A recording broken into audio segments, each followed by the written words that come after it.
Sur le moment, qu'est-ce que je voyais? Pendant la guerre, hein, qu'est-ce que je voyais? Au début, un isolement considérable, dans un océan de, de, de soumission, un abattement moral considérable. Qu'est-ce qu'on voyait? On voyait ceux qui levaient la tête, c'était des terroristes.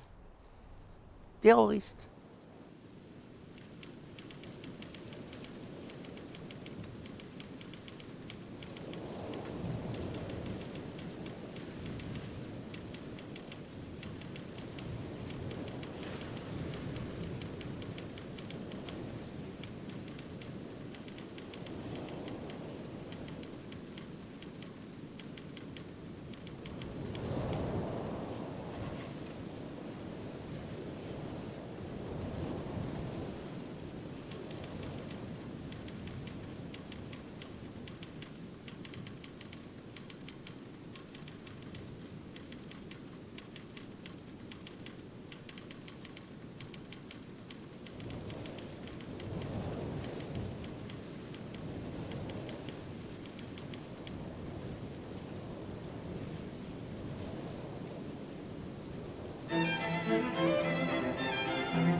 Moi, mon boulot, c'était d'avoir les yeux ouverts sur ce qui se passait derrière lui. C'était nécessaire. Parce que c'était un type qui attirait les foules, le Robert, quand il passait quelque part, euh, ça se voyait. Il n'a pas tellement envie de me revoir. C'est d'ailleurs vrai. Il n'a pas envie de revoir tous les témoins de son ancienne splendeur. Hein.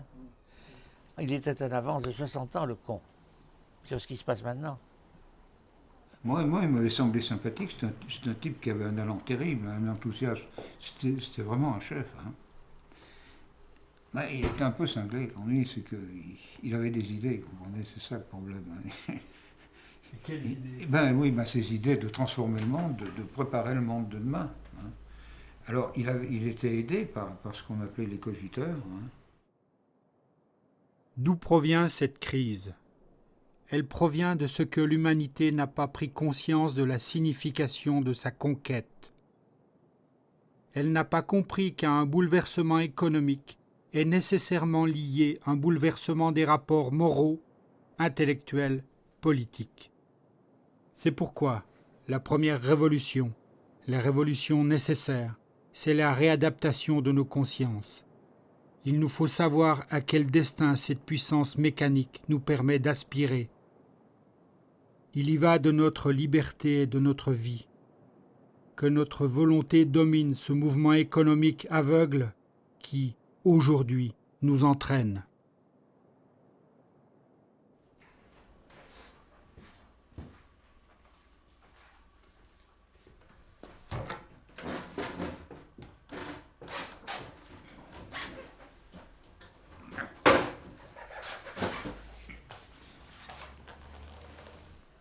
C'est moi en janvier 44 à peu près, oui, janvier 44. Ça c'est le camp Cyrus. Il y avait Cyrus, Brunel, moi, Golanzer. Il était tué en Indochine celui-là. Et sur cette photo, alors ça c'était mon groupe. Là il y a Brunel, je ne sais pas son nom, ça c'était Bico, Amadis, Charlie.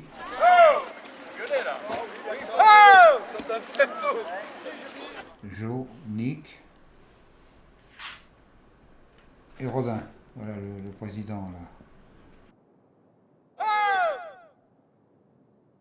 Armor, Aramis, Annette, Alpaga, Bazané, Brest, Bib, Brution, Carrier, Brunel, Chevassu, Chiron, Cara, Curtis, Cyrus, Drakkar, Dati, Durandal, Dupré, Fresne, Joriose, Gigas, Mimo, Rancy, Simone, Talon, Séveran, Pelvoux, Tony, Yann, tous du service Périclès fondé par Sarrazac Soulage, alias Robert, pour former les cadres nécessaires à l'afflux de réfractaires au STO dans les maquis. Toby, Clark, Quenelle, Charlie. Réfractaires, puis maquisards du Haut-Jura, emmenés par les cadres de Périclès. Il y a 60 ans, ça allait mieux. Hein? Oh ben, il n'y avait pas de problème il y a 60 ans. Ouais, oui. Voilà.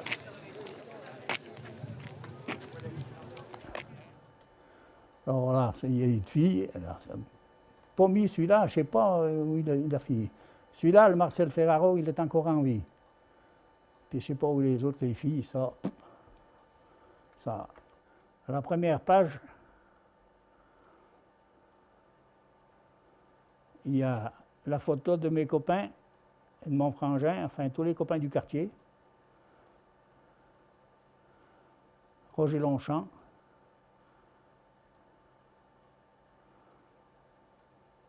Roger Hybride. Louis Riga. Totor Cavalli. Jean Zonka. Mon frangin est là au milieu. Et moi là en haut, tout en haut. Au milieu des trois. Et puis, on va cliquer sur l'ambiance. Chouchou! T'as pas été arrêté, toi? Les Français, hein, pas pour les Allemands. Arrêté. Faut pas l'oublier, ça. Viens voir. Les classes 40, 41 et 42 avaient reçu l'ordre de partir en Allemagne, de signer un contrat de 18 mois en Allemagne. Pour le STO, moi, j'avais vraiment pas l'idée de partir en Allemagne, surtout. J'étais un des rares qui ne suis pas fait recenser, qui n'est pas passé de visite médicale. Comme ça, j'ai gagné d'avoir eu des recherches. D'un côté, c'était bien. Mais un jour, quand j'étais chez nous, chez mes parents me disent « Alors, qu'est-ce que tu fais? Tu vas partir ?» Je dis « Non, je ne pars pas, je suis comme les copains, je vais prendre le maquis. » Les motivations n'étaient pas les mêmes pour tous. Hein. C'est-à-dire que moi, on n'était pas, je vais dire carrément, de droite. Hein. Oui, il y en a beaucoup qui étaient d'abord contre le gouvernement de Vichy. Déjà, Oui, on était contre le gouvernement de Vichy. Déjà d'or. et puis, On n'était pas pour le gouvernement actuel. mon père ayant fait la guerre de 14, il n'était pas pour les Allemands non plus. Il y a eu déjà une manifestation des bonnes femmes, des mères de ceux qui avaient reçu leur carte, dans la rue qui avaient reçu leur carte le samedi. Ils sont allés gueuler jusque devant la sous-préfecture. Et puis le lendemain, c'est là qu'on a appris qu'il y avait la milice qui faisait sa première réunion au bain-douche. Les bonnes femmes, elles ont sorti les parapluies, puis ça y allait. Hein. Ouais, Dieu. Mais ils ne s'attendaient pas à ça. Non, mais non, ils ne s'attendaient pas à ça. Quand ils sont sortis, ils ont pris une de ces volées. Ouais. J'ai vu le commissaire de police prendre un marron, puis jongler sur son derrière, quelque chose de bien. Les flics ne pouvaient rien faire. Parce qu'ils avaient fait venir la troupe. Et puis dans la nuit, ils ont fait venir des GMR de Bourg, qui étaient devant la mairie, puis ça manifestait là-dedans. Ça cognait sur ils cognaient sur les pieds avec leurs crosses de fusil, mais ça bourrait, hein, vois-tu, chocho, ben Dieu. Et puis là, c'est là que tout s'est décidé. En somme, les mots d'ordre ont passé. Ceux qui voulaient se sauver, il fallait aller à Sergé. Et c'est là que ça a commencé. Mais ça cognait, hein. Les bonnes femmes avec les parapluies. Oh, si ça y allait, les pauvres vieux, ça a dû leur passer l'idée. On est allé au chalet des Adrets, le chalet des Adrets était ouvert. On est arrivé par là, par le bois de la... Et puis, On est entré au chalet par derrière, il y avait déjà quelqu'un qui nous attendait. Et on ne savait pas qui c'était.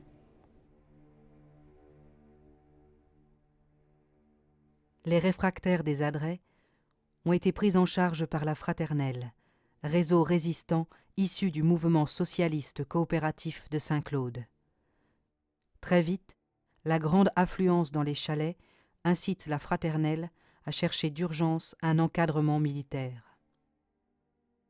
Contacté, le mouvement Combat les met en rapport avec Robert Sarrazac-Soulage, qui décide, en août 1943, de transférer les écoles de cadres des Alpes dans le Jura.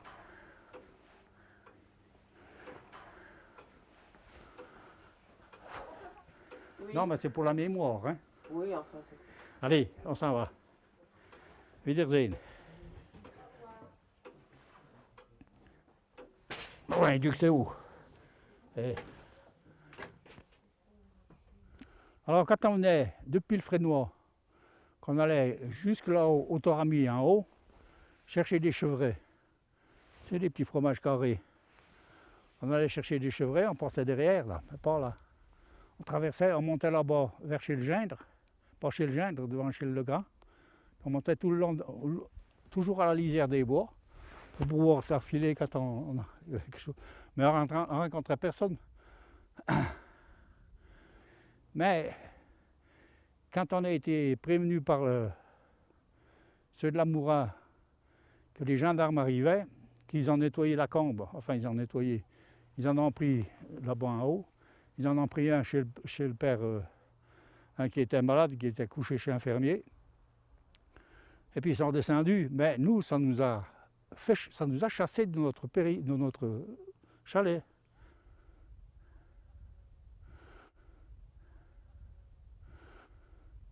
Un matin, qu'est-ce qu'on voit? Sur le bord de la route, on voyait la route, des cheleux qui arrivaient à pied, hein, et puis un officier à cheval. On est allé voir là-bas, on s'est planqué dans le bois, puis on les a regardés passer. Ils ont passé à 50 mètres de nous, sans nous voir. Vraiment, on n'avait rien, hein, on voulait pas se battre.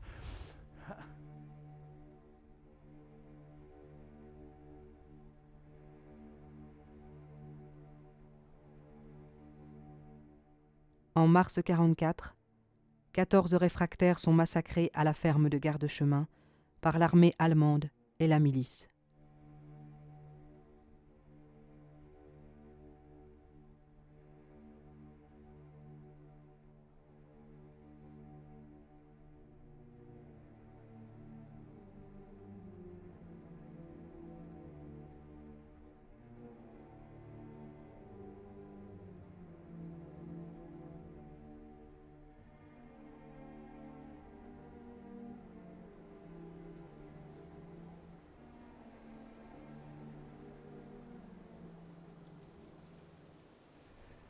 C'était un peu le chaos, hein, à un moment, avec la dimension guerre civile très nette. Il y avait l'administration, c'était les collabos, les chefs étaient là, c'était la police, l'armée, la milice, tout ça.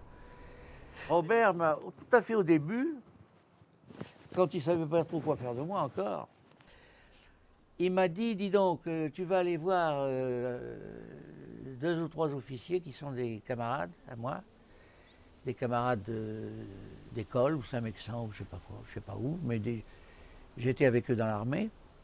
Et ce sont des types bien, va les voir, essaye de ma part, et il m'avait donné un petit mot, et essaye de les recruter.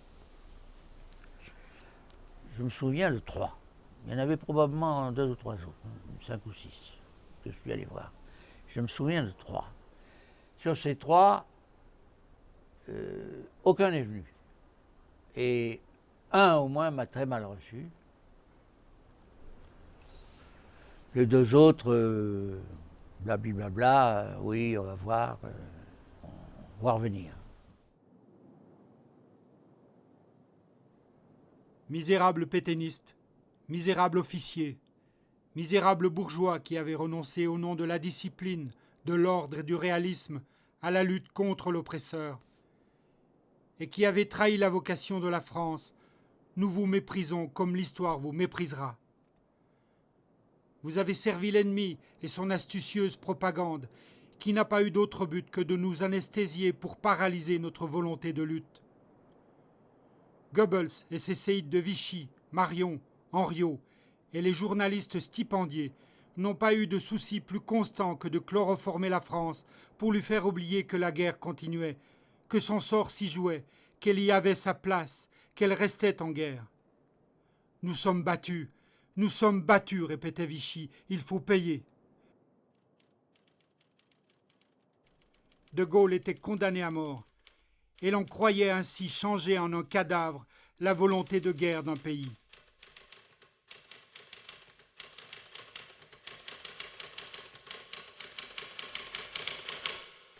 Un soir, il s'appressait le travail. On me dit qu'il faut que ça soit fini demain, tape plus. Alors je tapais encore à 11h du soir.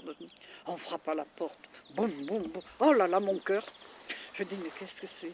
Et Gilbert m'avait dit, tu vois, tu tapes à la machine, tout ce qu'on te donne, mais par-dessous, tu diras que tu travailles pour un théâtre, que tu tapes des scènes de théâtre. Alors tu le tires dessous et tu le mets dessus. Comme ça, s'ils viennent voir. Alors vite, je le fais, je vais ouvrir. Mon cœur qui sautait. Je n'étais pas courageuse. Et vous savez ce que c'était? C'était la défense passive. Ils me disent, alors madame, qu'est-ce que vous faites de ces heures? C'était 11h du soir. Oh, je leur explique, vous savez, il faut que ça soit prêt pour demain. La défense passive, il y a un ray de lumière qui passe, on le voit du dehors. Vous n'avez pas honte? Il me dit. Oh, ouf, contente. Ils sont partis comme ça. Ma mère qui avait accepté difficilement de me voir entrer dans la résistance, avait d'abord dit oui, puis après dit non, puis etc. Elle m'a dit, écoute, hein, j'accepte, mais à la condition que tu ne quittes pas Lyon, que tu rentres tous les soirs à la maison. J'ai laissé mon travail, je suis rentrée dans la clandestinité au service Périclès. Alors j'ai commencé, il avait été question que j'aille travailler, je crois, autant que j'ai pu savoir, avec Robert. On m'avait dit que c'était le grand chef, Robert. Bon, ben voilà, quoi, on avait des noms d'emprunt, bien sûr. On m'a dit de choisir un pseudonyme. Et puis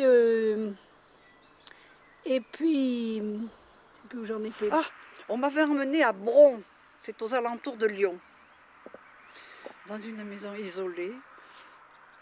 Il n'y avait personne, en plein hiver, il faisait froid, pas de lumière, de bougies.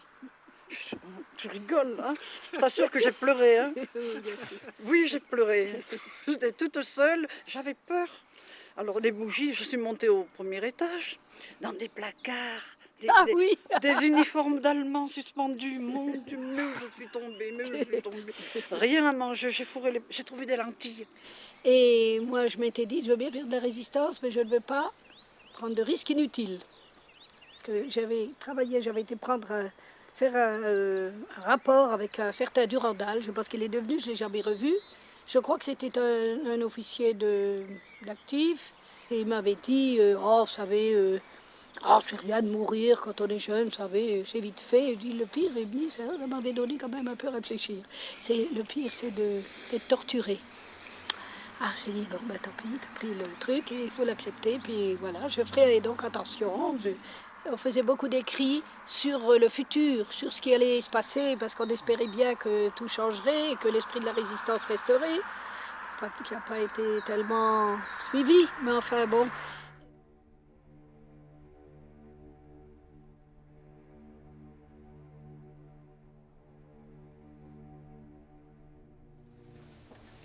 Celui-là, je ne sais pas qui c'est. C'est pour reconnaître après 60 ans, je sais pas, un béret de chasseur alpin. Oui. Mon premier rendez-vous, rue Boissac, hein, et où je devais tenir un journal à la main. Hein, et on devait me demander quelle heure est-il, je devais répondre 36 heures. Enfin, c'est rigolo, c'est comme dans les romans policiers, absolument. Là. Et là, on m'a dit, on ne peut pas s'occuper de toi tout de suite, on a donné un autre rendez-vous, place Publique Chavannes, à l'église de la Rédemption, à Lyon. Et là, je me suis trouvé avec deux autres, nous étions trois, hein, pendant qu'on faisait nos faux papiers. Rimbe et Pitch, c'est le nom des deux camarades qui étaient avec moi. Place Publique Chavannes, c'est l'endroit où nous étions, et nous attendions nos faux papiers. la révolution de la technique, la mondialisation, etc., qui étaient des thèmes chers à Robert. Je dois dire que c'était un homme éminemment impressionnant, du moins pour moi ce que j'en ai retenu. C'était un homme grand, souriant, je dirais solaire. C'était un soleil, il était flamboyant cet homme. Flamboyant, sympathique bien sûr, enthousiaste bien évidemment, décidé à faire des choses. Et c'est là qu'il nous a parlé de l'école des cadres pour la première fois. Sa grande idée, c'était la révolution de la technique. Si la science a accru avec nos connaissances la forme investigatrice de notre pensée, elle a aussi, par la technique, multiplié notre pouvoir sur les choses et sur les hommes. Alors que tout s'effondre, la machine poursuit son essor. Seule la création peut vaincre le temps. Nous ne pourrons donc vaincre le temps dans notre vie qu'en faisant une création continue et une création parfaite. Et puis on devait donc partir dans des maquis pour les former, pour les diriger. Et puis finalement, au lieu de partir dans les maquis, eh bien finalement, au mois d'octobre 1943, il a été décidé qu'on montrait tous dans le Jura.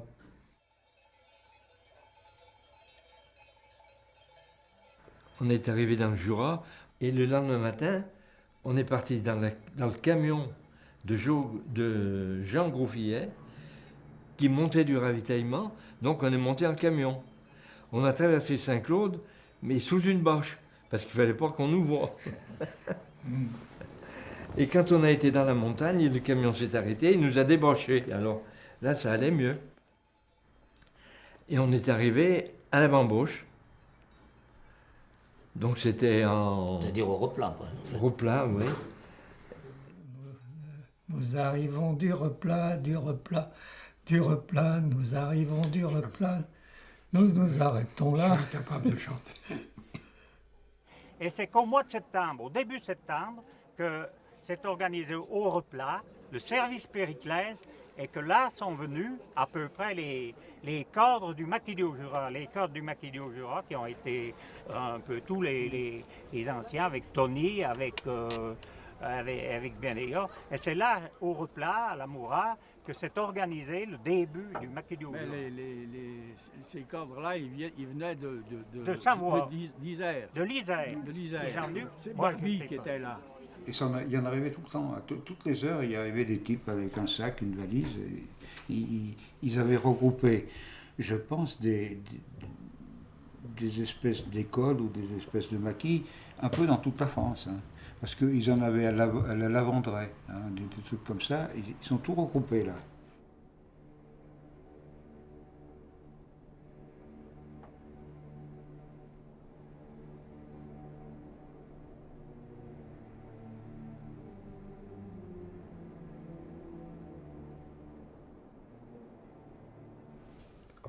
L'automne s'est avancé, on a vu les paysans mettre des piquets, comme des piquets pour ramer les haricots, entre les poteaux électriques, dans les prés. Qu'est-ce qu'ils font hein? Ça correspond à quoi? Et alors on est allé leur demander. Ils nous ont dit c'est pour ne pas se perdre. Alors on s'est dit si les gens du cru se perdent l'hiver, qu'est-ce qu'on va faire nous hein? Dans le brouillard. Bon, on a dit, bon, ça va, on a compris. Hein. Et en fait, on s'est habitué au climat et à la situation et on s'est pratiquement jamais perdu. Et puis, Robert trouvait que, comment dirais-je, les gens, tous ces maquisards qui étaient là, ils étaient trop individualistes, si vous voulez, en gros. Hein. Et c'est là où il leur avait dit, il faut quand même rendre service à tout le monde. C'est pas parce que l'un est ceci, l'autre est cela, que, etc. Et entre autres, on a besoin de se chauffer, l'hiver arrive, hein, il faut faire des provisions dans toutes les fermes. Parce que, ça je me souviens, il parlait d'un peu toutes les fermes. On pouvait trouver refuge, par exemple, où se rendre. Et alors, il faut faire des provisions de bois partout. Et il ne faut pas se contenter de ramener, je ne sais pas quoi, des brindilles ou des trucs comme ça. Il avait été, ça, je me souviens, j'avais assisté à ce truc-là, il avait été sérieux. Hein. Ce n'était pas de la plaisanterie ce qu'il racontait. Je me souviens de la phrase finale. Oui, il faut vous porter à bout de bras, hein, tous, vous ne vous occupez de rien, mais si jamais je baisse les bras, vous vous écrasez comme des merdes. Parce que là, il y avait été... Moi, ça... J'ai la mettre en rigoler, moi. Il y avait un coup de main auquel je ne participais pas, sur des chantiers de jeunesse, et où avaient été récupérés des vêtements, des blousons, des pantalons de jeunesse, et puis de la nourriture, et notamment des bâtons de chocolat, qui étaient à l'époque assez rares. Alors, je n'ai pas participé au coup de main, mais j'ai participé à une équipe qui a été chargée d'aller chercher le matériel qui avait été entreposé je ne sais pas où, et de le ramener. Alors là, une longue marche sous la pluie, de nuit, avec, je me rappelle, mes poches bourrées de barres de chocolat et de je sais pas quoi, tout ça, ça fondait. Et c'était une longue marche qui devait faire, je sais pas, une quarantaine de kilomètres. Et je me rappelle comme ça énormément de marches de nuit, et du problème en particulier, un problème qui paraît idiot, le problème des fils de fer barbelés. Ah oui. Il fallait franchir et qu'on ne voyait pas toujours la nuit. Mais je n'ai pas du tout un mauvais souvenir de ces marches, bien qu'elles fussent parfois pénibles. Pas du tout un mauvais souvenir de ces marches. Et pour moi, le souvenir du maquis est lié au souvenir de la marche à pied dans des forêts, magnifiques forêts. Il faut dire quand même que c'est très beau. Avec quelquefois un clair de lune, pas toujours. Mais la forêt de la Frasse, la forêt de... je ne sais plus comment ça s'appelle, les autres. On passait d'une combe à une autre, etc. Et je me rappelle de ma difficulté à identifier les combes. Elles se ressemblent toutes. On croit qu'on est dans une combe ou dans une autre. Ah oui, on s'y perd. On s'y perd. Moi, je me rappelle d'une nuit où je voulais aller des Tuileries au Replat. On s'est perdu dans les combes et on est arrivé chez des paysans qui ont bien voulu nous faire coucher dans le foin. Et on était très heureux de pouvoir coucher dans le foin parce qu'on était complètement perdus, paumés. Alors j'ajouterais à propos des marches qu'il y avait ces marches qui étaient pénibles, mais il y avait autre chose qui était pénible, c'était les gardes de nuit. Ah oui. Avec le froid épouvantable, on se gelait vraiment, non seulement ce que vous pouvez penser, mais les pieds surtout. Les pieds, on avait les pieds gelés. Quand on faisait 2-3 heures de garde la nuit, avant d'être remplacé, on regardait l'heure pour savoir quand est-ce qu'on serait relayé. Et oui, je me rappelle à Tahure avoir monté la gage de nuit, oui. Un soir, comme ça, dans une espèce de... Il y avait une espèce de guérite. Et j'avais pas d'arme. Et j'avais, je crois que j'avais un truc où il fallait souffler s'il y avait... Ah ben oui, il y a eu une espèce de corne. Oui. Je n'ai pas eu à le faire, mais enfin... Bien sûr que non, vous n'avez pas d'arme. Ah ça, le problème des armes. Dans le fond, il y avait 3 grands problèmes dans le maquis. Il y avait le problème du ravitaillement, qui est un très gros problème quand même pour des groupes d'hommes. Puis de notre âge, on avait besoin de manger quand même. Il y avait le problème de la sécurité, choisir le moment. Et puis il y avait le problème des armes.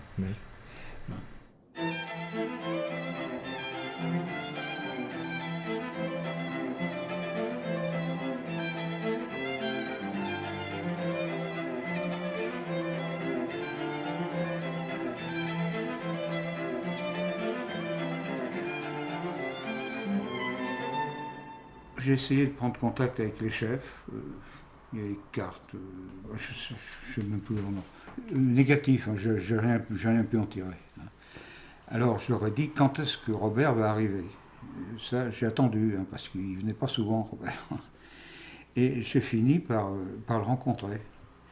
Mais je pense que j'ai dû le rencontrer peu de temps après l'inspection.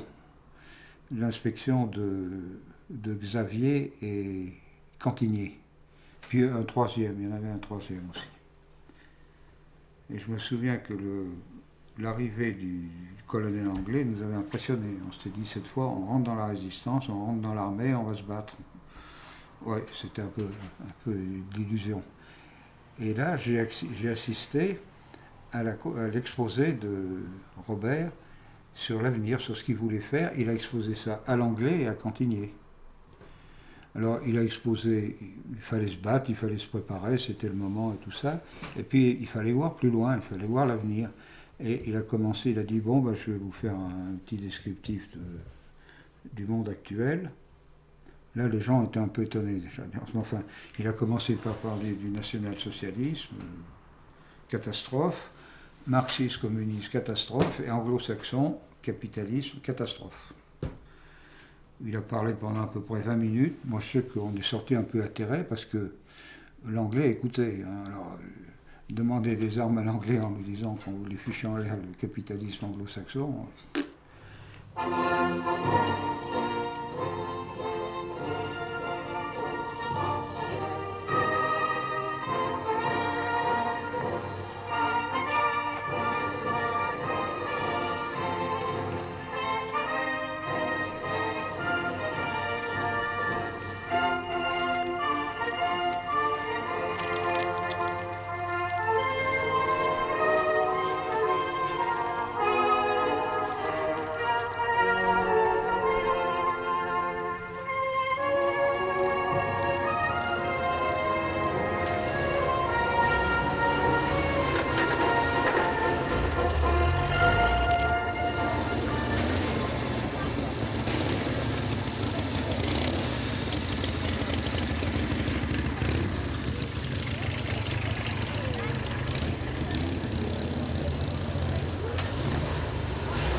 Donne un chewing-gum, monsieur, les Américains donnaient des chewing-gums.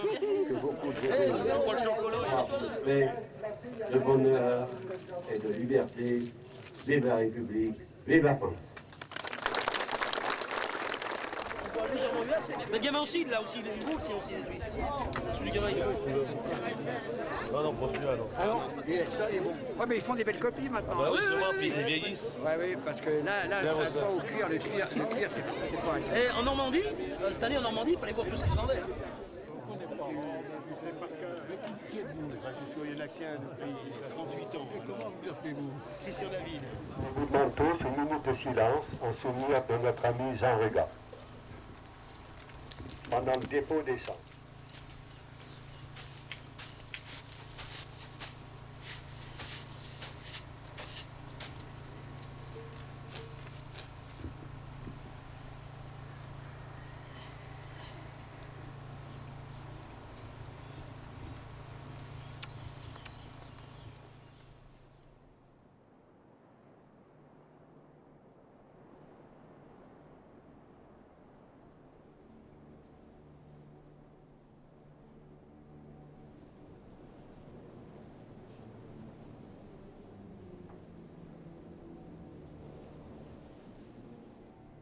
Et alors après, j'ai vu Robert, il m'a demandé ce que je faisais, c'était sympathique.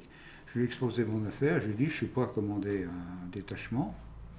Il m'a dit, tout de suite, tu trouves un chalet, tu t'installes dedans, si tu connais des gens, fais-les venir, je t'enverrai du monde et cherche les réfractaires du coin. Et c'est ce qu'on a fait. Et c'est exactement ce que voulait faire Robert. C'était de trouver des gens qui ramassent un peu de tout le monde pour les commander, pour faire des espèces de groupes de 20 à 30. Puis on a commencé de vivre dans le Jura. C'était de l'enthousiasme.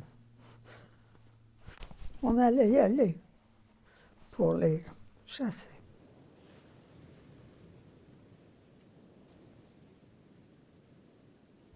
Pour Noël, je leur avais apporté un cadeau à tous, une petite croix de Lorraine, mais pas plus grosse que ça, que j'avais eue chez une mercière à Vienne, dans l'Isère, qui connaissait je ne sais qui avait fait ces croix de Lorraine. Vous voyez, il y avait des résistants partout, finalement. C'était extrêmement sympathique, tous ces garçons chantaient la Marseillaise surtout, et puis après des chansons de garde de toutes sortes, et puis il y avait des gâteaux qui avaient été donnés par les habitants des alentours. Et même l'instituteur du coin avait fait faire des mots gentils aux enfants, enfin, des petits jouets, des choses comme ça. Il leur avait expliqué. C'était très poignant, hein, parce que ce Noël au milieu de la neige et dans cette atmosphère, ces garçons qui étaient... C'est vraiment extraordinaire.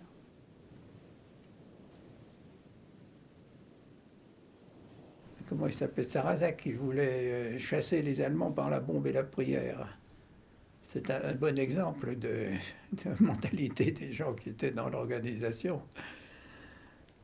Ils étaient très catholiques. Moi, j'étais enthousiaste pour pouvoir les chasser. Ah oui. Et les gens s'agglutinaient bien. J'ai eu un peu de difficulté avec les réfractaires, parce que c'est des types, ils vivaient peinardement, pour eux c'était des vacances. Hein. On leur apportait à manger, ils allaient au bal le samedi soir, ils jouaient aux cartes, ils ne faisaient pas tellement ni l'armée ni les maquisards. Et eux, je les suis après, ils avaient envisagé tout le camp. Ils se sont dit, tiens, on est tombé sur un militaire, il va nous emmerder, on va foutre. Ben, ils sont restés. Non. Vous n'avez jamais bavé, alors. Si. Vous n'aviez pas froid, pas... Non, mais on les a mouillés. Vous n'avez jamais eu faim. Si. On a eu peur, hein, faut pas rigoler. Là. Oh.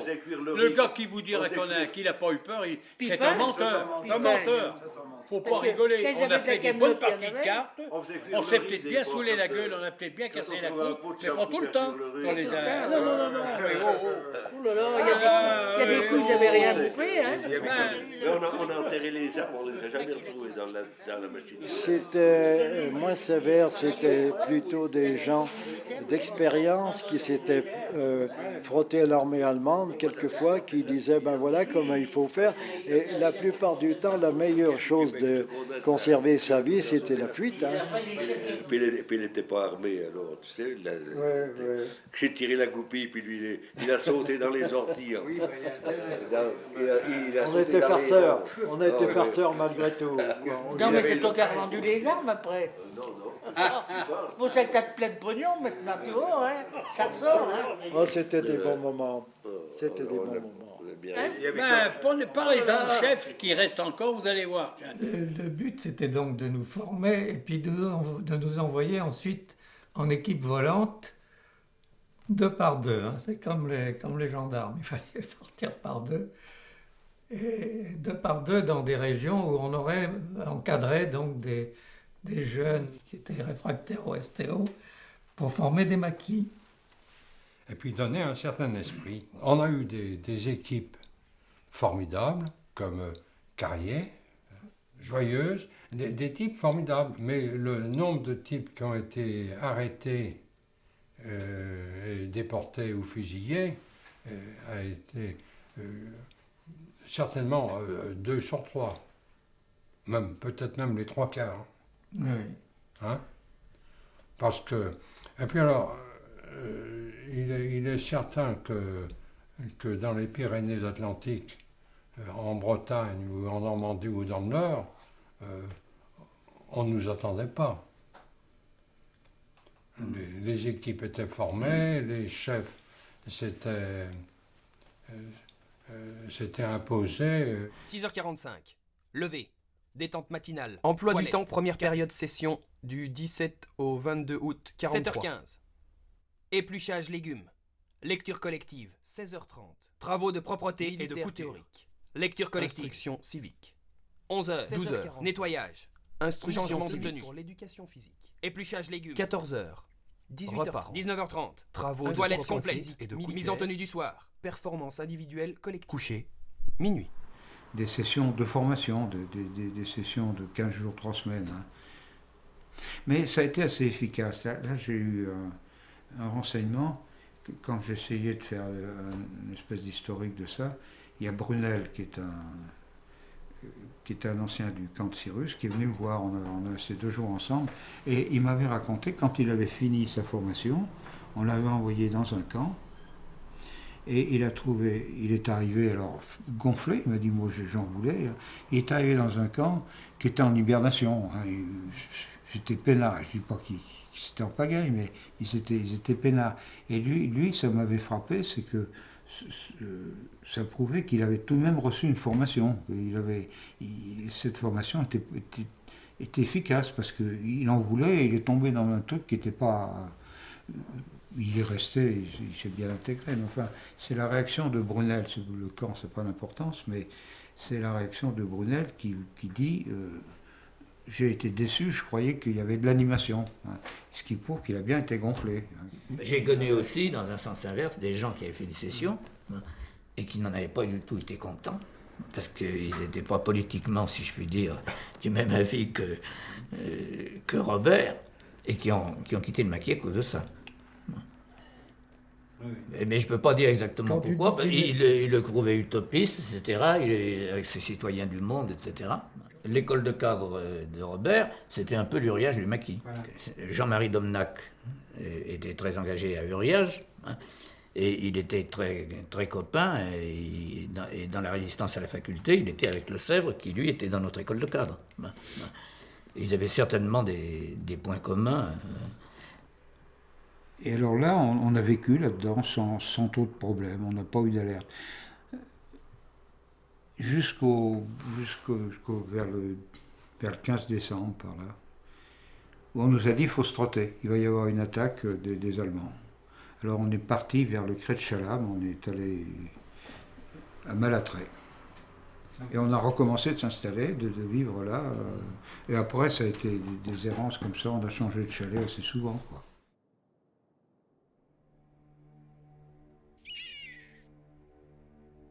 Le 18 décembre 1943, après Manon, le maquis Marguen, proche de Périclès, est attaqué par l'armée allemande.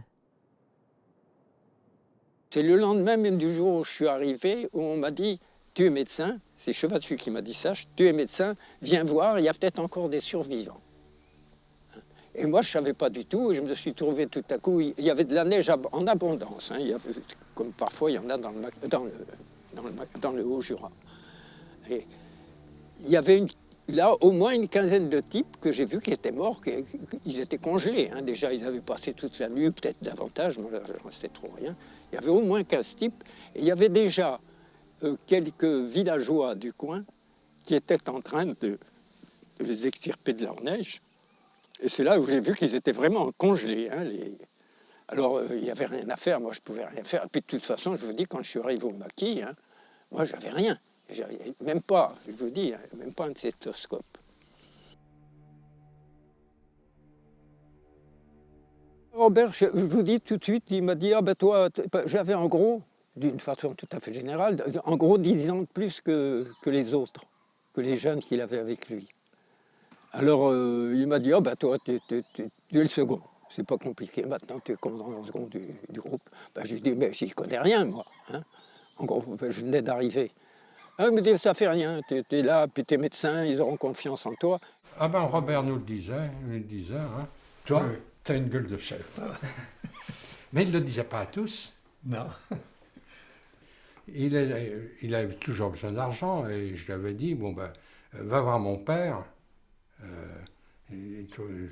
sûrement il arrangera quelque chose. Alors, il est allé voir mon père à sa fabrique de soirée, et il a vu mon père et mon beau-frère, et après il m'en a parlé, il a obtenu ce qu'il voulait. Et après, mon père et mon beau-frère m'en ont parlé, ils m'ont dit, mais ce type-là, il peut vous faire n'importe quoi. Il a une aura, c'est extraordinaire. Moi, je sais que j'avais emmené, en tant qu'étudiant, j'avais emmené un livre, un seul, un gros livre, d'un psychologue qui s'appelle Pradine, et que j'ai toujours. Je ne sais pas comment il est encore vivant. Formidable. De même que Kant raconte, enfin plutôt c'est sa femme qui raconte, puisqu'il est mort, que Michel Henry, là justement, quand il est parti, dans son sac, il n'avait emmené qu'un seul bouquin. Ah bon? Enfin deux bouquins plutôt. Un bouquin de Kant, justement, La critique de la raison pure, hein, et un autre bouquin sur Kant, qui était le bouquin de mon père, voilà, fait par mon père, idéaliste kantien. Pauli a été tué à Bellegarde, il a été tué devant moi. J'étais à 1 mètre de lui, il y a eu d'un coup une rafale, on croyait qu'il n'y avait pas d'Allemands, on était bien tranquille sur le plateau, hein, et tout d'un coup il y a eu une rafale, et j'ai vu Pauli tomber devant moi, et on était à la file indienne, j'étais juste derrière lui. Alors tout le monde s'est dispersé bien entendu quand on a entendu la rafale. Merci. Alors moi je me suis retrouvé personnellement dans un espèce de trou qu'il y avait, où il y avait des arbres, hein, et où j'étais à l'abri parce que c'était un peu creux. Le problème, c'était d'en sortir. J'ai pris mon courage à 2 mains ou à 3. Oui. Et j'ai fait un bond et j'ai retrouvé les camarades qui, la plupart, s'étaient réfugiés sur le versant du plateau.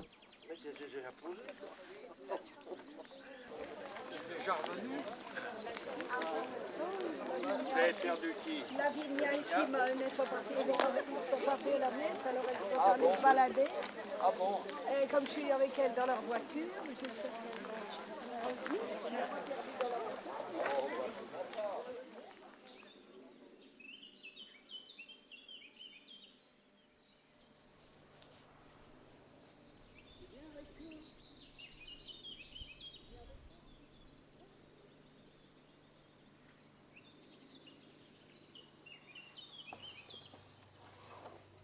Ah, puis ça part tout seul.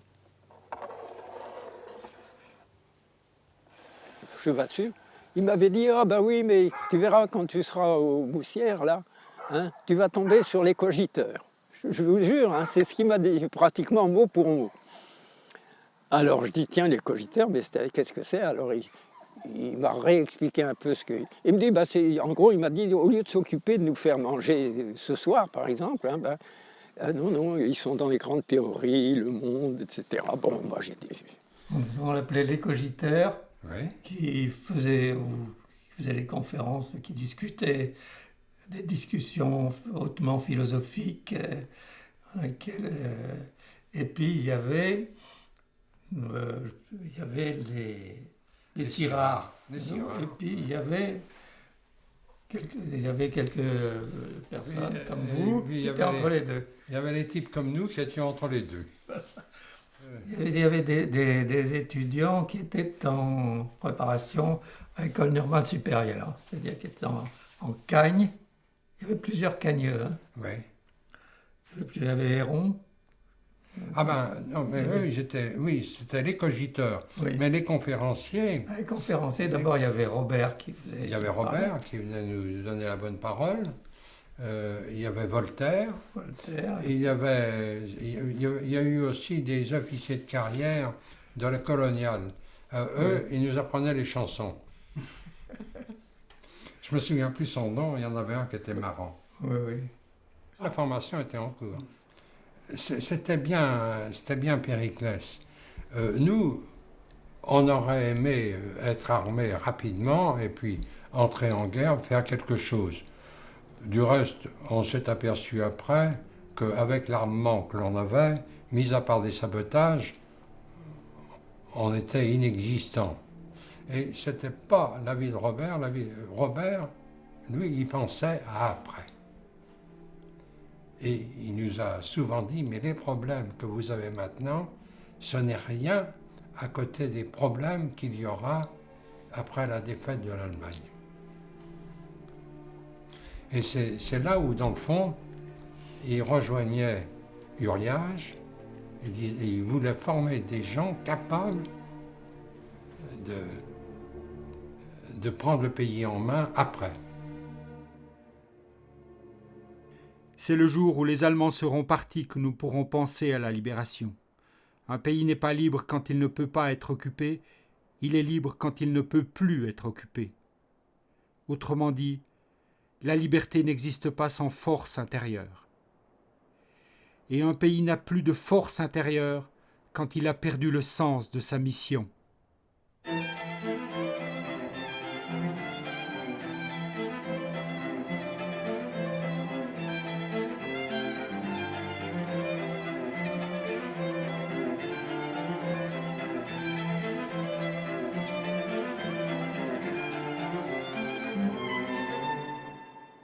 Créer un monde nouveau, il fallait changer les mentalités. C'était très généreux, si vous voulez, dans sa pensée. D'ailleurs, après, il s'est lancé dans cette histoire de citoyenneté du monde, citoyen du monde. C'était une instruction civique, quoi, très généreuse. L'homme nouveau, ça se réduisait, on ratatine toutes les crapules. On bousille toutes les crapules, hein. Les collabos, tout ça. On épargne ceux qui n'ont rien fait, mais qui étaient de cœur avec les collabos. Et puis on fait des choses moralement bien. Voilà ce que je pensais, moi.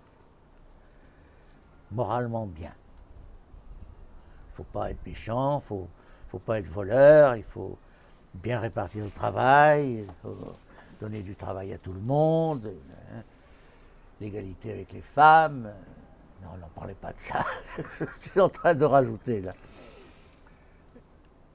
Moi, c'est ça que j'avais dans la tête.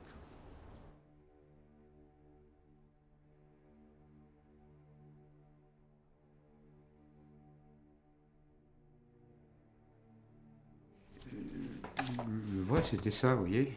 Et tout ça, ça date d'après-guerre.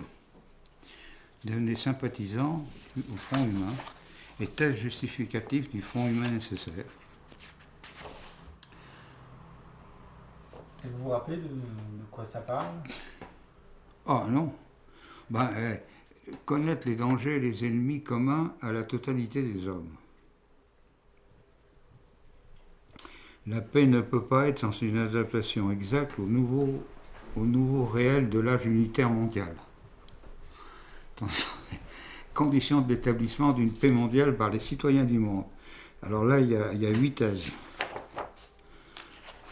Non, non, j'avoue que je n'ai pas trop lu. Oh, c'est des vieux trucs. Alors là, il y avait une notice directive du Parti unitaire d'Occident. Nous avons propagé la foi unitaire et notre volonté révolutionnaire à découvrir. C'était assez fumeux, hein, comme... Comment? C'était assez fumeux, comme... Oui. Non. Comme projet après la guerre, donc il fallait... C'est des choses que nous n'étions pas bien capables de réaliser. On avait entre 20 et 24 ans et 23 ans. On était donc... on ne connaissait pas bien la vie.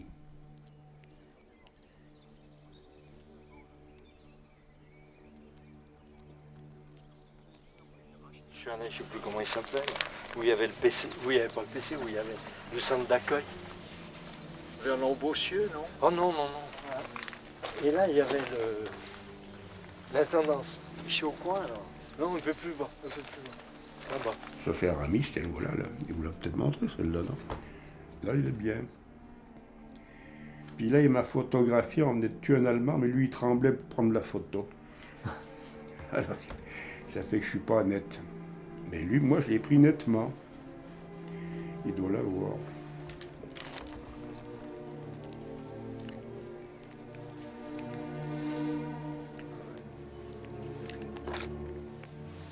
C'était idyllique le mois de septembre. Hein. C'est comme cette année, quoi. Puis ça s'est gâté, et puis est arrivée la neige. Je pense que la neige est tombée fin octobre. Hein. Puis on est tombé. Hein, c'était... Et là ça a dû arrêter toute vie. Parce que quand vous êtes dans la neige et dans le froid, hein, les cogiteurs, je ne sais pas trop ce qu'ils faisaient, mais enfin, les conférences et tout ça, ça a dû... Alors quand ils sont partis, je ne sais pas, les chefs cartes et tous ces gens-là, quand ils sont partis, ils sont repliés à Lyon.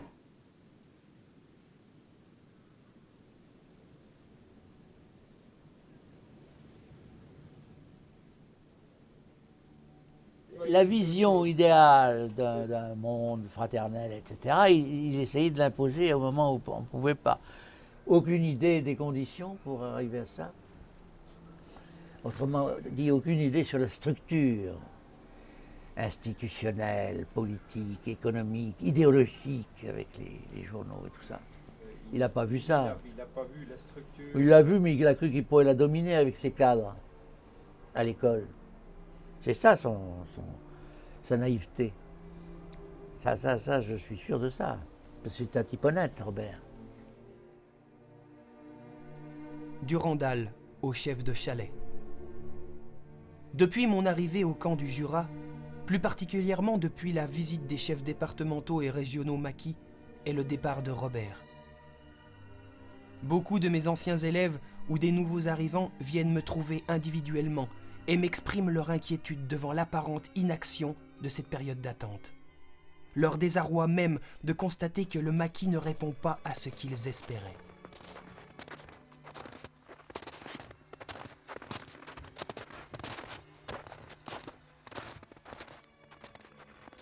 Les difficultés de la clandestinité, trop de responsabilités au niveau national, des illusions sur ce rêve de changer le monde par la jeunesse, personne ne sait. Mais à partir de décembre 1943, Robert ne fait plus d'apparition dans le Haut-Jura. L'école de cadres se constitue alors en différents camps. Martin, Pauli, Cyrus, intégrant progressivement les maquisards du printemps et de l'été 1944.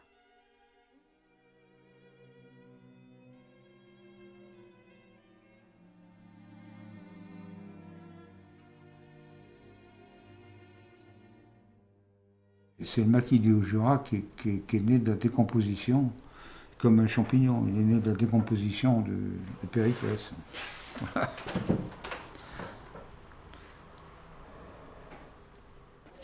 Le maquis a vraiment démarré après le parachutage de Viry. Oui, ils ont eu des Attends, il faut prendre dans l'ordre. Il y a eu le parachutage de Viry où tous les camps ont été armés, Cyrus,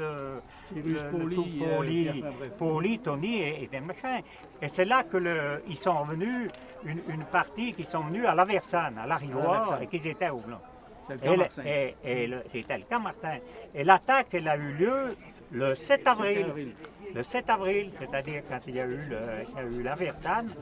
Alors la Versane, depuis quelque temps, il y avait des bruits que les Allemands allaient venir. Bon, mais alors il y a eu une période où on prenait position de combat tous les matins à l'aube, et puis on ne voyait rien arriver, jusqu'au moment où les Allemands sont arrivés, et le convoi s'est arrêté devant nous.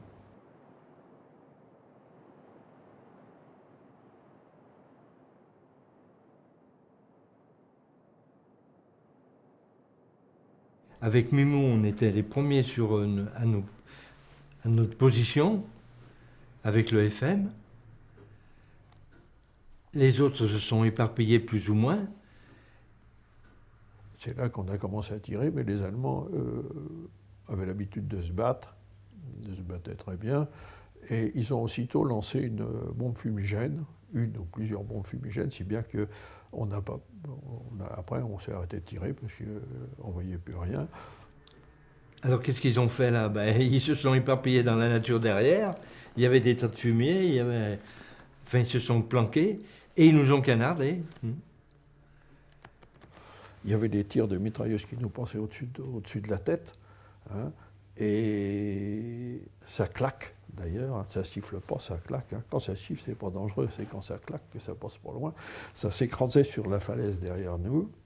Et puis au bout d'un moment, alors c'est là aussi que j'ai, la journée comme passée, on a commencé à avoir faim et je suis remonté au camp pour chercher à manger aux copains à Aramis, et je suis descendu avec j'ai trouvé du pain et j'ai trouvé des oignons. Et mon copain, je ne savais pas d'ailleurs, mon copain Aramis, horreur des oignons. Il a dit, c'est tout ce que tu as trouvé, je me suis fait engueuler. Je lui ai dit, si tu trouves autre chose, tu vas le chercher. Moi, j'ai mangé. Alors, il a mangé le pain, moi, j'ai mangé le pain et puis les oignons. Et on était redescendus dans ce trou, et c'est l'erreur qu'on avait fait. Et les Allemands avaient repéré ce trou, ils ont retiré dedans.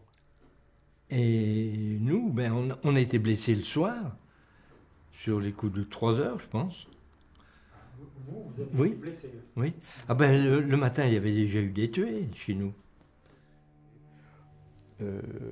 Alors après, il y a eu l'ordre de dispersion, c'était un peu le bazar. Alors moi, je suis parti de l'autre côté, je suis parti tout seul pour finir, et j'ai descendu la Versane de l'autre côté vers la rivière. Je suis arrivé à Rogna. Alors je ne suis pas rentré dans la première maison, je ne sais pas pourquoi, je suis rentré dans la deuxième, et puis ils sont occupés de moi, et puis il y a d'autres gars du maquis qui sont arrivés. Et Aramis, lui, est descendu aussi, mais il n'a pas passé la rivière, le pont le soir, il l'a passé que le lendemain.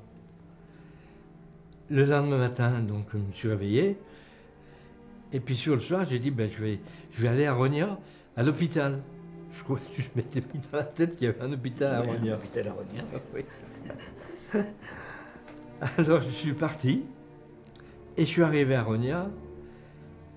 Et bien là, bien sûr qu'il n'y avait pas d'hôpital. Et il y a une dame à une fenêtre qui m'a vu arriver, elle m'a dit « Vous allez ?» Ben, je lui ai dit « Je suis à l'hôpital. » Elle m'a dit « Il n'y a pas d'hôpital là. »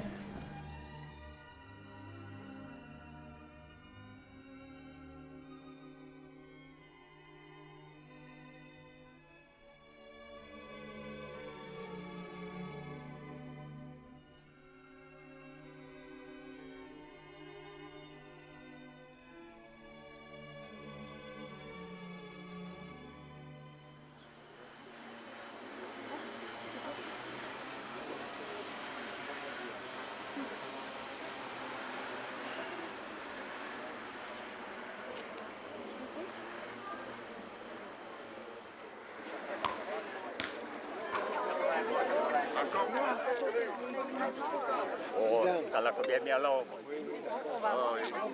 Ah, ça va y aller pour la peine à ça, là. Tu sais, tu aurais appris une affaire de broquin après ton père. Tu gagnes encore plus que tu as gagné. Oh, je me fais pas de soucis pour toi, tu as bien osé. C'était une atmosphère de camaraderie assez extraordinaire. J'ai pratiquement jamais vu de dispute. Je garde le souvenir d'aucune dispute d'importance.